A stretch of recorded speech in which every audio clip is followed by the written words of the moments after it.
ঠিক যেরকম যোগপীঠ হচ্ছে গোকুল মহাবন,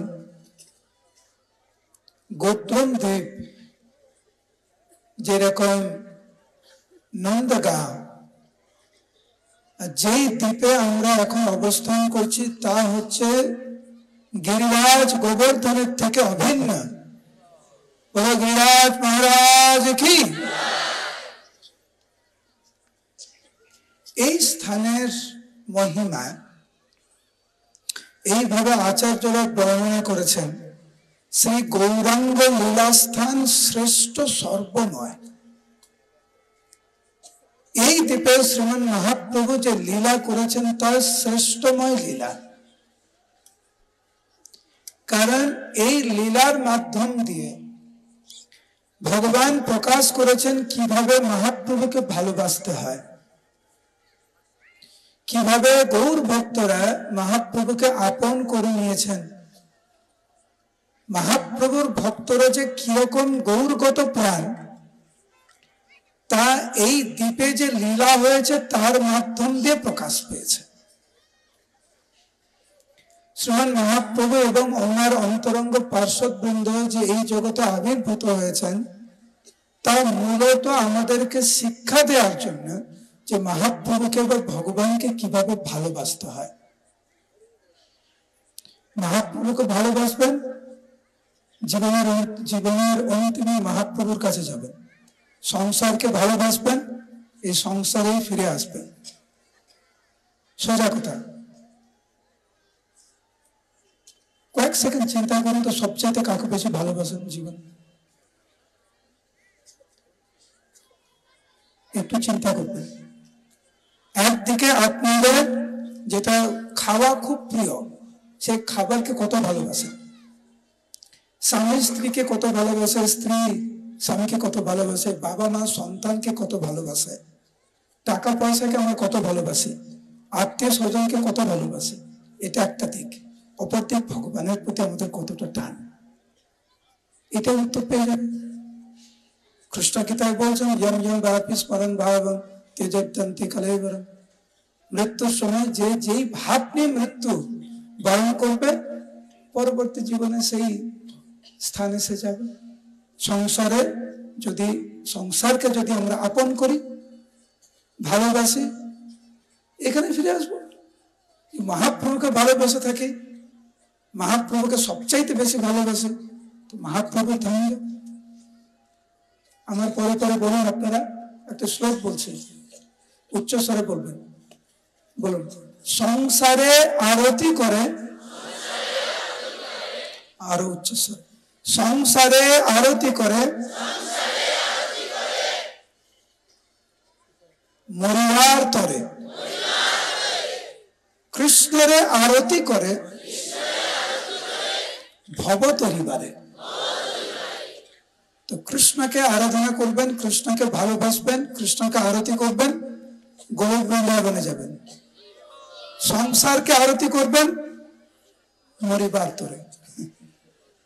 কি চাইছি আমরা? কাকে আরতি করবো? ভগবানকে না সংসারকে? তো ধামে এসে এই যে শিক্ষাটা আমরা পাই, কারুকে তো আমরা দেখতে চাই, যাকে দেখে আমরা অনুপ্রাণিত হবো, হ্যাঁ ইনি সংসারকে আরতি করে না, কৃষ্ণকে আরতি করে। তার জ্বলন্ত দৃষ্টান্ত হচ্ছে মহাপ্রভুর পার্শ্ববৃন্দ, মহাপ্রভুর অন্তরঙ্গ পার্শ্ববৃন্দ। তো মহাপ্রভু যখন এই জগতে আবির্ভূত হলেন, উনার ভক্তদের যে লীলা সেটা শ্রবণ করার মাধ্যমে, অধ্যয়ন করার মাধ্যমে আমরা বুঝতে পারি ইনারা হচ্ছেন কৃষ্ণের আরতি করে ভবতরী পারে। সেই জন্য শ্রী গৌরাঙ্গ লীলাস্থান শ্রেষ্ঠ সর্বমতে নবদ্বীপ ভাব তরঙ্গে এইটি বর্ণনা করেছেন ভক্তিনাথ ঠাকুর। সেই লীলা আপনারা সংক্ষেপে শ্রবণ করুন, কারণ আমাদের সমুদ্র প্রভু ঘোষণা করলেন এরপরে নাটক আছে, নৃত্য আছে, সেই জন্য আমি সংক্ষেপে এই লীলাটি বলার চেষ্টা করছি। মহাপ্রভু সন্ন্যাস নেওয়ার পরে লীলাটি অনেক বড়, সেই জন্য আমি আগেরটা অনেকটা কেটে দিচ্ছি আমি, তা নাহলে এখানে পৌঁছতে পারবো না। মহাপ্রভু এখানে আসলেন এই কুলদ্বীপে, একজনের বাড়িতে, যার নাম হচ্ছে ছকরি বন্দ্যোপাধ্যায় বা চট্টোপাধ্যায়, ছকরি চট্টোপাধ্যায়, ওনার বাড়িতে মহাপ্রভু আসলেন।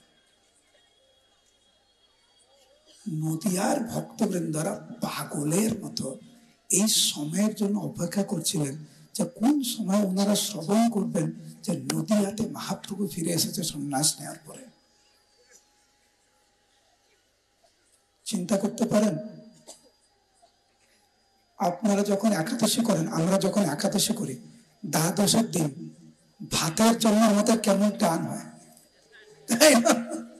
সকালবেলা দ্বাদশী, এই যে দেখবেন একাদশীর দিনেই আমরা বইটা একটু দেখে নিই দ্বাদশীতে পারণ কখন, তাই না? যেদিনকার সকাল সকাল সেদিনকার মনটা একটু ভালো থাকে। আবার দেখবেন একদিন থাকে 9টার পরে, সেদিনকার মনটা একটু খারাপ হয়ে যায়। এখন যদি এরকম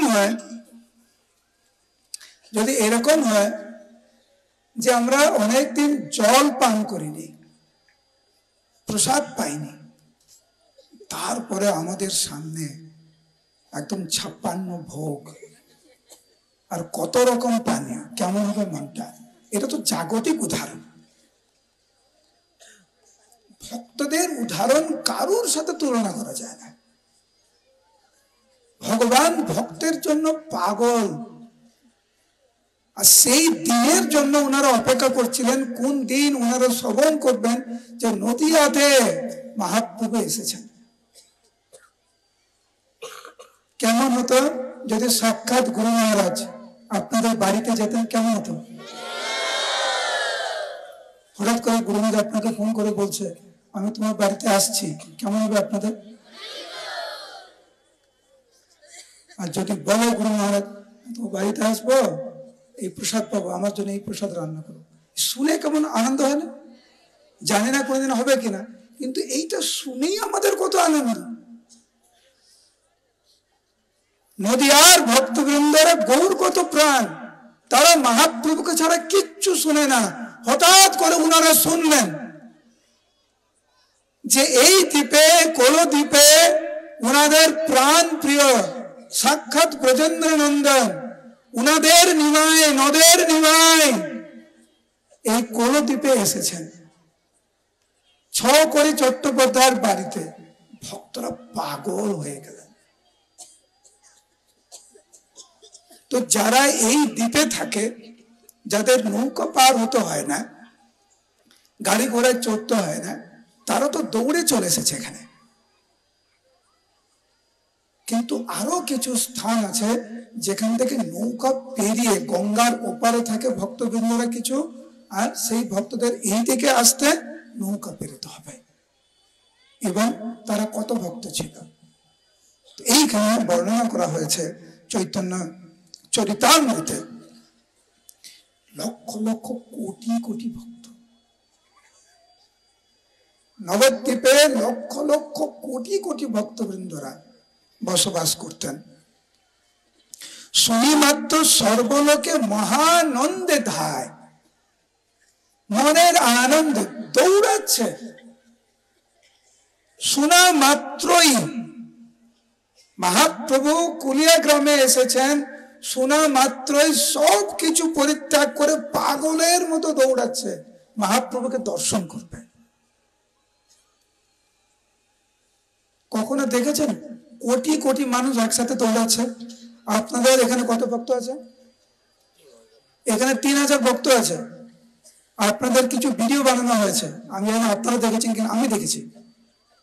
3000 ভক্ত এই গ্রুপে একসাথে হাঁটছে। এগুলো ইউটিউবে দেওয়া আছে, নাম হট্টে যে ইউটিউব চ্যানেল আছে ওখানে দেওয়া আছে।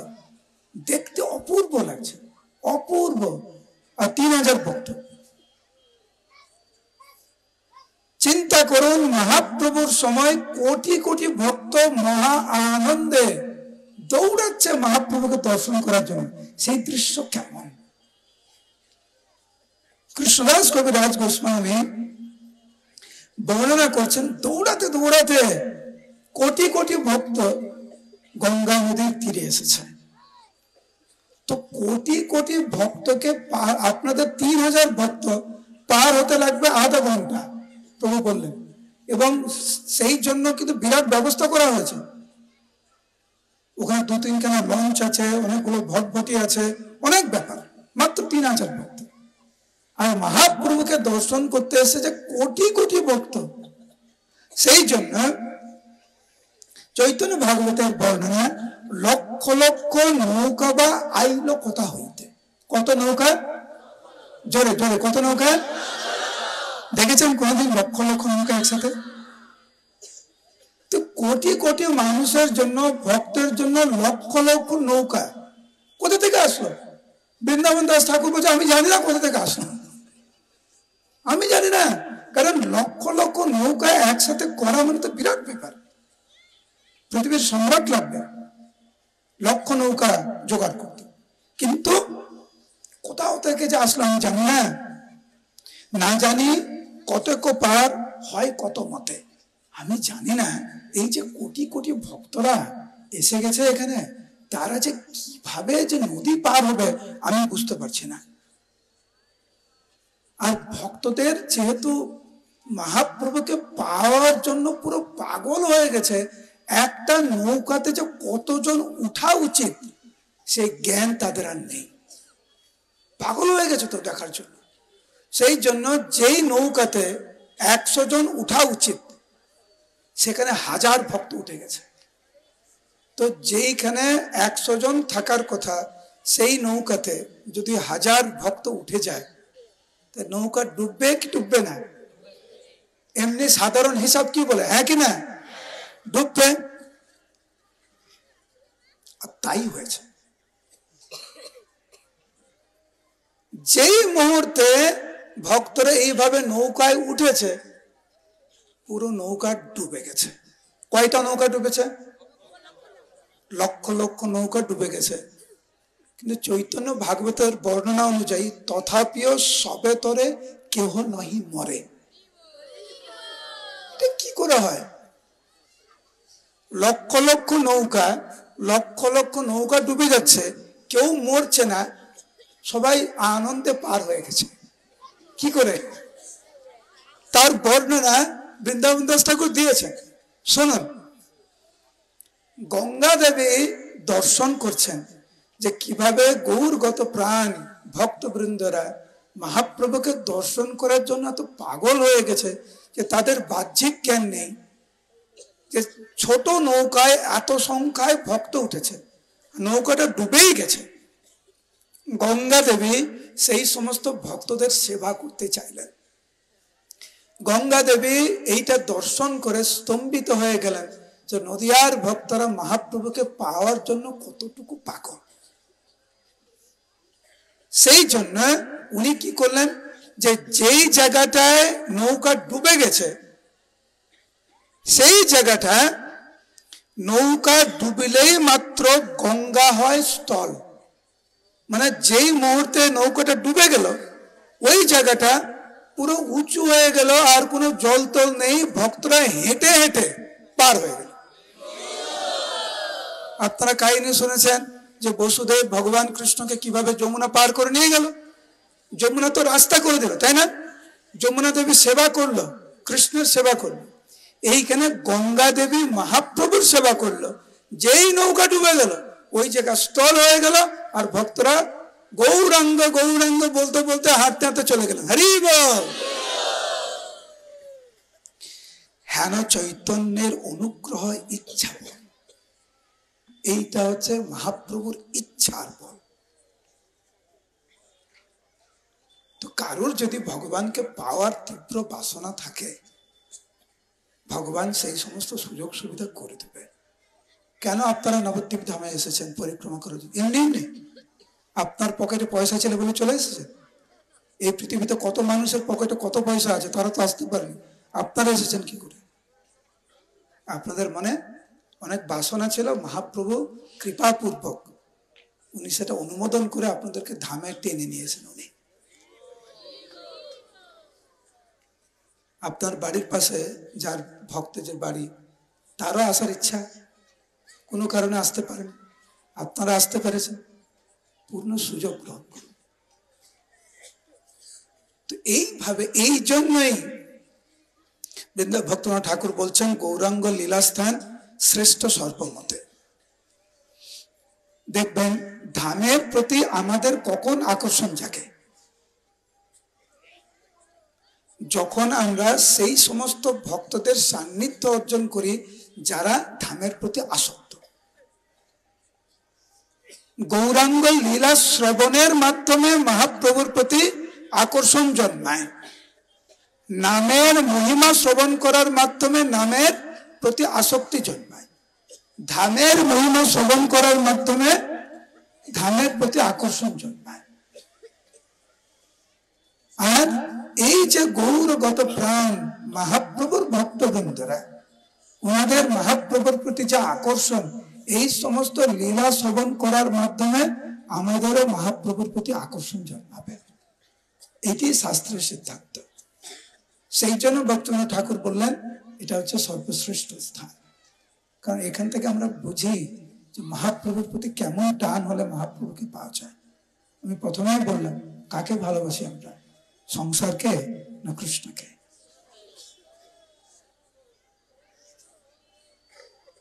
একটু ভাববেন কাকে আরতি করি আমরা। আরতি মানে শুধু ওই ধূপ দীপ না। সংসারকে আরতি করি মানে কি? আমরা কি সংসারকে ধূপ দীপ করি নাকি? না। কার জন্য শ্রম করি, কাকে আপন করে নিয়েছি, কাকে ভালোবাসছি, কাকে বুকে টেনে নিয়েছি?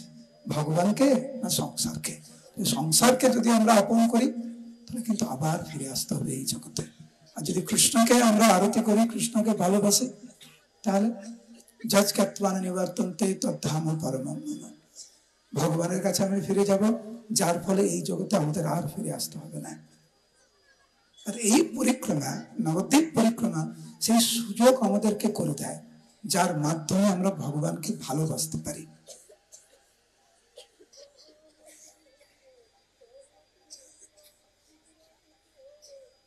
তো এইখানে বর্ণনা করা রয়েছে যে পরিপূর্ণ হইল স্থল নাহি অবসর। এইখানে এত ভক্ত হয়েছিল, বাংলা বলা 3 ধরনের জায়গা নেই। কোটি কোটি মানুষ, এই ছকরি চট্টোপাধ্যায়ের বাড়ির সামনে কোটি কোটি ভক্ত, কিন্তু মহাপ্রভু ঘর থেকে বেরোচ্ছে না।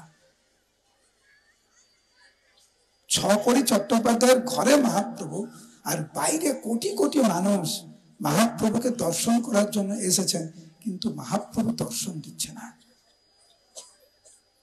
কারণ ভগবানকে দর্শন করতে হয়, ভগবানের কৃপা পাওয়া যায় ভক্তের মাধ্যম দিয়ে। মহাপ্রভু সেই ভক্তের জন্য অপেক্ষা করছিলেন।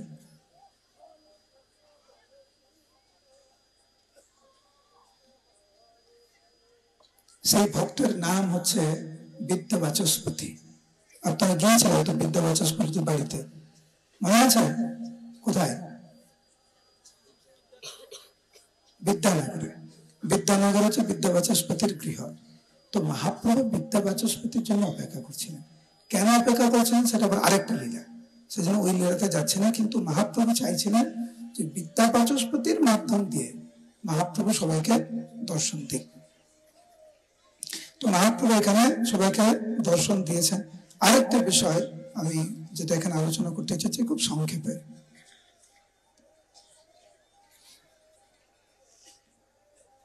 তো মহাপ্রভু দর্শন দিয়েছেন, সবাইকে আশীর্বাদ দিয়েছেন, সবাইকে প্রেম প্রদান করেছেন। আর কোটি কোটি ভক্ত এখানে। তো এই কোটি কোটি ভক্তের মধ্যে একজন ব্রাহ্মণ, সে কোনো না কোনো ভাবে ভিড়ের মধ্যে থেকে ঠেলে ঠেলে ঠেলে ঠেলে ঠেলে মহাপ্রভুর সামনে চলে এসেছে। তো ওই ব্রাহ্মণ ভাবছে যেহেতু মহাপ্রভুর সামনে আসার সুযোগ পেয়েছে, এখন মহাপ্রভুকে কিছু জিজ্ঞাসা করি, আমার মনে একটি খুব তীব্র বাসনা আমার। সে মহাপ্রভুকে বলছেন, প্রভু বলে বিপ্র মোর এক নিবেদন আছে, তাহা কহ যদি মানি দেহ মান। হে প্রভু, আপনার চরণ কমলে আমার কিছু কথা আছে, যদি আপনি আমাকে অভয় দেন। আমি পাপী মানুষ, আর বৈষ্ণবদের এবং আপনার মহিমা না জেনে অনেক নিন্দা করেছি আমি। কি নিন্দা করেছি? যে কলিযুগে কিসের বৈষ্ণব কীর্তন, এ আবার সব বৈষ্ণব কি, এরা সব ভণ্ড লোক, এরা কি কীর্তন করে, এরা সব পাগল, এই মতো অনেক বলেন অনুক্ষণ। এইভাবে বৈষ্ণবদের এবং আপনার অনেক নিন্দা করেছি, অনেক পাপ করেছি প্রভু। এখন আমার কি হবে? সংসার উদ্ধার সিংহ তোমার প্রতাপ। তুমি তো এই বদ্ধযুদ্ধকে উদ্ধার করার জন্য, বিশেষ করে আমার মতো অপরাধীদেরকে উদ্ধার করার জন্য তোমার এই অপরাধ, কহ মরে কেমতে খণ্ড সেই পাপ। তুমি আমাকে দয়া করে বলো, এই পাপ থেকে, এই অপরাধ থেকে আমি কিভাবে মুক্ত হব? না জেনে আমি অনেক অপরাধ করেছি। মহাপ্রভু উত্তরটা শোনান। মহাপ্রভু উত্তর দিলেন, সমবিপ্র বিষ করি যে মুখে ভক্ষণ। তুমি যে বৈষ্ণব নিন্দা করেছ, এটা বিষ পান করার মতো। যারা বৈষ্ণব নিন্দা করে তারা হচ্ছে বিষ পান করার মতো। যে মুখ দিয়ে তুমি বিষ পান করেছো, সেই মুখ দিয়ে তোমাকে অমৃত পান করতে হবে। তো বিষ কেউ যদি পান করে, তার তো শরীর সুস্থ থাকবে না, সে তো মরে যাবে। কিন্তু অমৃত পান করার মাধ্যমে সে সুস্থ হয়ে যেতে পারে। মহাপ্রভু এখানে উত্তর দিলেন যে বৈষ্ণবের সেবা, বৈষ্ণবের স্তুতি করা হচ্ছে অমৃত পান করার মতো। আর বৈষ্ণব নিন্দা করা, পরচর্চা, পর নিন্দা করা হচ্ছে বিষ পান করার মতো। কোন ভক্ত যদি ভক্তি জীবনে অগ্রসর হতে চায়, তাহলে বৈষ্ণব নিন্দা থেকে দূরে থাকতে হবে এবং বৈষ্ণবদের সেবা এবং বৈষ্ণবদের গুণকীর্তন করতে হবে। এই শিক্ষাটি শ্রীমান মহাপ্রভু এই স্থানে দিয়ে গিয়েছিলেন। সেই জন্য ভক্তিবিনোদ ঠাকুর বললেন, এটি সর্বশ্রেষ্ঠ স্থান। যদি আমাদের মনে বাসনা থাকে ভক্ত হওয়ার, তাহলে আমরা চেষ্টা করব মহাপ্রভুর প্রতি যাতে আমাদের আকর্ষণ বাড়ে। মহাপ্রভুর আকর্ষণ তখনই বাড়বে যখন আমরা বৈষ্ণব নিন্দা থেকে আমরা দূরে থাকবো। আর যদি বৈষ্ণব নিন্দা করি, তাহলে ধীরে ধীরে আমাদের মন পুরো পাল্টে যাবে। আর সংসারকে আরতি করতে হবে আমাদেরকে। আমরা সংসারকে আরতি করতে চাই না, আমরা কৃষ্ণকে আরতি করতে চাই। হরে কৃষ্ণ কৃষ্ণ কৃষ্ণ হরে হরে, হরে রাম রাম রাম